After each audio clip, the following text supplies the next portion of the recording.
Greetings, welcome to Dungeons & GURPS. I'm Nourish Eggplant, and in this video I'll tell you everything about one-handed axes, maces and picks in GURPS, how to use them effectively, what sort of tricks you can do with them, and so on. After all, axes and maces are a staple of fantasy games.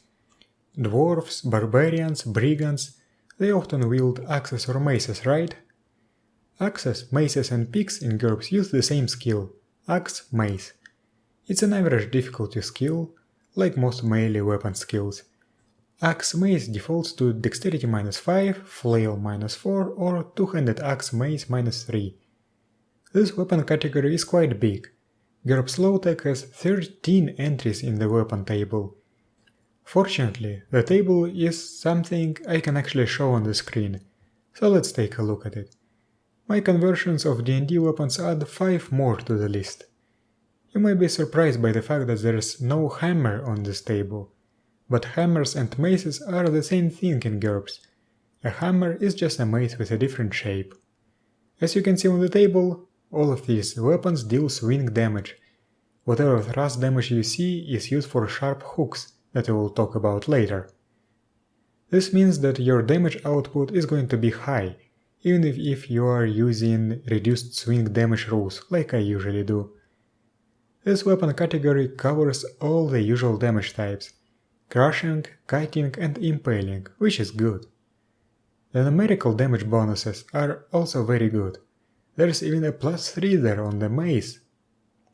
One additional observation is that this is the largest weapon category of TL0 weapons.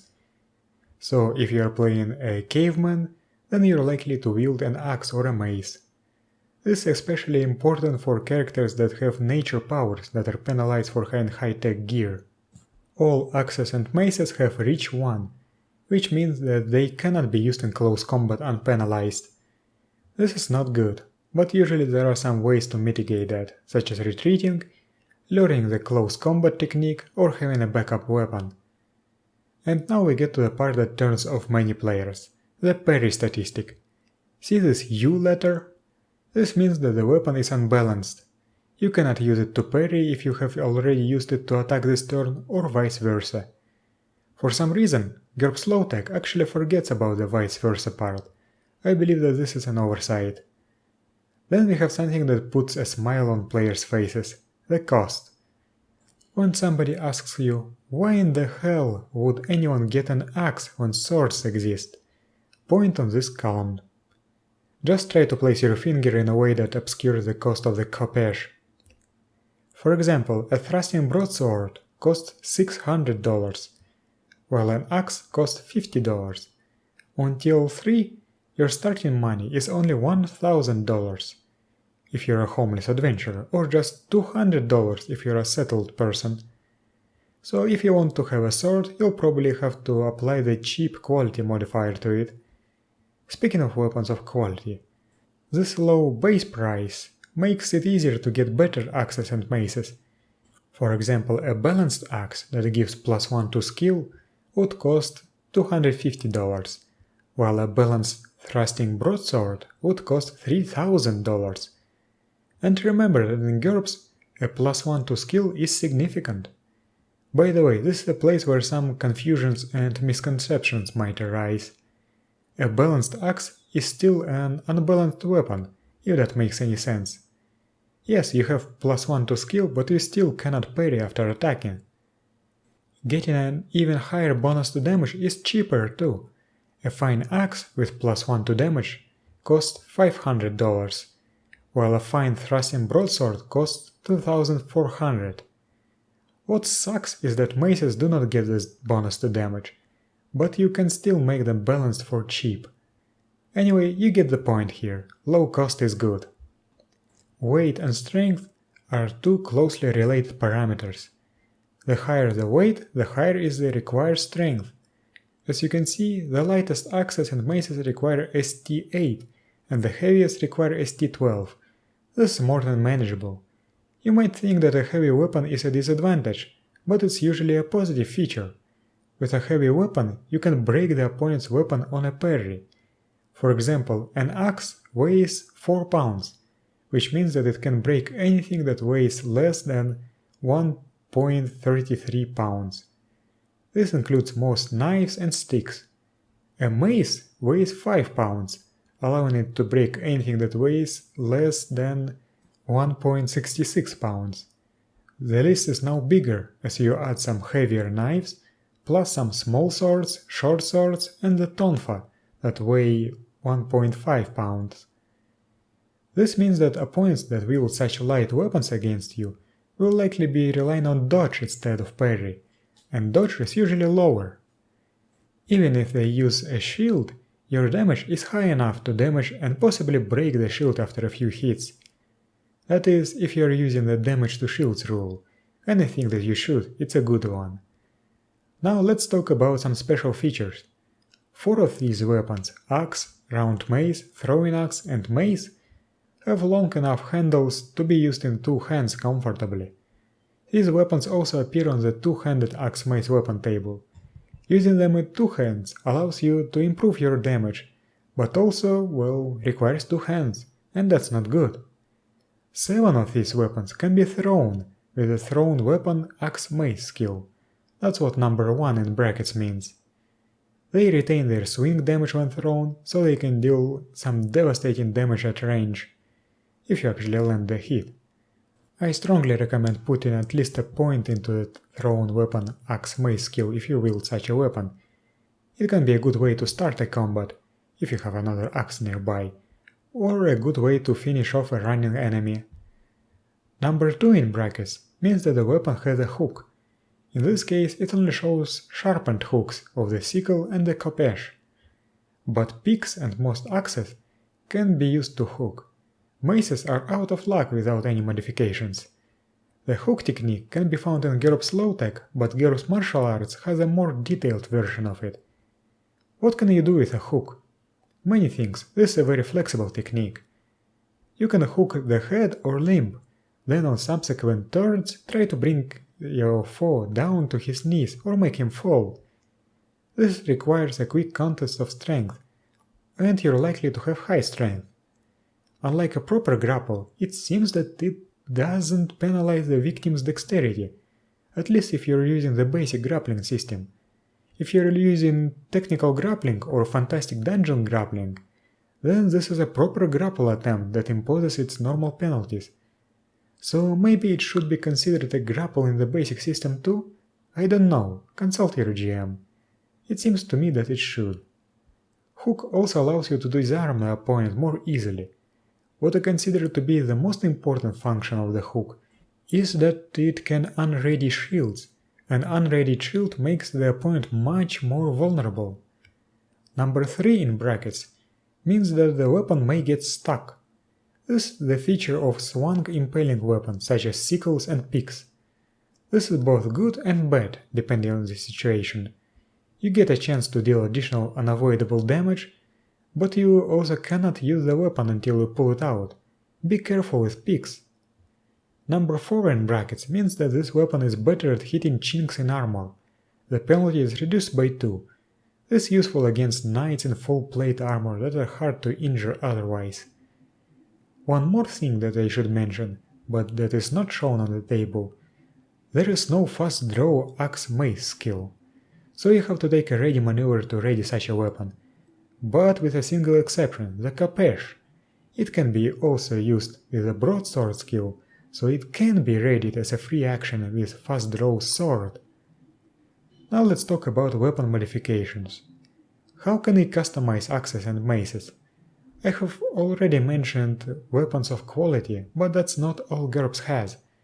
If you open GURPS Low-Tech Companion 2, you'll find an entire chapter dedicated to weapon customization. The first one is the most controversial one, long handle. If you apply it to the axe, you get a better long axe than the actual long axe from GURPS Low-Tech. This is a well-known, I guess, rules exploit. You have to decide which version to use. I prefer to use the long axe from GURPS Low-Tech. There's no long maces or picks, but I still suggest you be careful with this modification. The default axe has only one axe head. It is possible to add an additional head for extra $30 and 1 pound of weight. If an axe head breaks due to a critical failure, then you can flip the axe over and still have a functional weapon. This additional pound of weight does not increase the required strength, but makes the axe comparable to the mace for the purpose of breaking weapons. This can be important, so if you have extra money, consider getting a double-bitted axe. Getting a hammerhead instead of the second axe head is slightly cheaper and increases the weight only by half a pound. But even this expands the number of weapons your axe or pick can break. Also, it expands your versatility.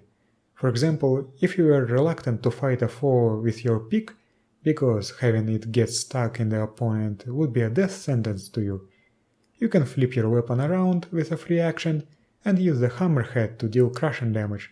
Isn't that great? You can also customize your weapon with a pick head. This way you can have a pickaxe, an axe pick, a pick hammer, an axe hammer, or whatever you can imagine. For example, GURPS Low-Tech says that tomahawks often have a pick head. In the same way you can have sickle heads and spearheads. A spearhead might be useful for fighting in narrow tunnels, where swung attacks are heavily penalized. Remember I said that maces cannot be used to hook? If you pay extra and attach a hook, then they become able to do that. Finally, you can add a hilt, even a basket hilt, to your axe or mace. This improves your parry statistic by 1, sometimes protects your hand, increases the weight and makes the weapon harder to conceal. I have never seen an axe or a mace with a hilt, and I couldn't even Google a picture. Keep in mind that even though your parry is improved, the weapon is still unbalanced. GURPS Dungeon Fantasy adds another modifier, Dwarfen. It removes the unbalanced quality from the weapon for only 5 times the cost. Personally, I do not like this modifier. I think it removes an intrinsic quality of a weapon class that should not be removed. But this is just my personal distaste for it. You can also alter the weapon's composition. If you expect to fight unarmored opponents, then an obsidian axe can improve your damage and make the weapon cheaper. One other trick, you can make an extra heavy training wooden mace, using the training weapon rules from GURPS Low-Tech Companion 2. It would deal more damage, cost less, but be twice as heavy. This greatly increases required strength, but a 10-pound mace would be able to break even broadswords. That's all for the actual weapons, but let's talk some more about how to use them. As I said before, your main problem is the fact that it is unbalanced. Since dodge is usually lower than parry, you need something in your other hand. Typically, it's a shield. Shields in GURPS are great. They improve your active defenses, and you can use them offensively at no penalty. However, not only do they not mitigate your close combat problem, but they aggravate it instead, as shields impose a penalty on all close combat actions. If somebody invades your personal space and prevents you from retreating, for example by grappling you, he is going to be a big problem. If you for some reason have nothing in your other hand, consider using armed grapple. However, to switch between the one-handed grip and the two-handed grip requires a ready maneuver, unless you have the grip mastery perk. A close combat technique lets you buy off half of the close combat penalty, so consider investing in it as well. Alternatively, have a backup knife to draw in such situations. Also remember the option of adding a hilt to your weapon. You become able to use hilt punches in close combat if you do that. Another option would be to invest a couple of points into the push-kick technique to regain distance. But generally speaking, it's better to avoid getting into close combat. Be wary of your surroundings. Another option would be to dual wield. This way you can attack with your axe or mace, but also parry with the offhand. In most cases this is less effective than having a shield, but there are some advantages. The first is main gash. A knife wielded with this skill not only gives you a decent parry, but also serves as a backup reach C weapon. Dual wielding also shines with the hook technique, as you can maintain the grapple with an axe and attack with the other weapon. However, dual wielding requires a lot of point investment. On the other hand, you will look cool.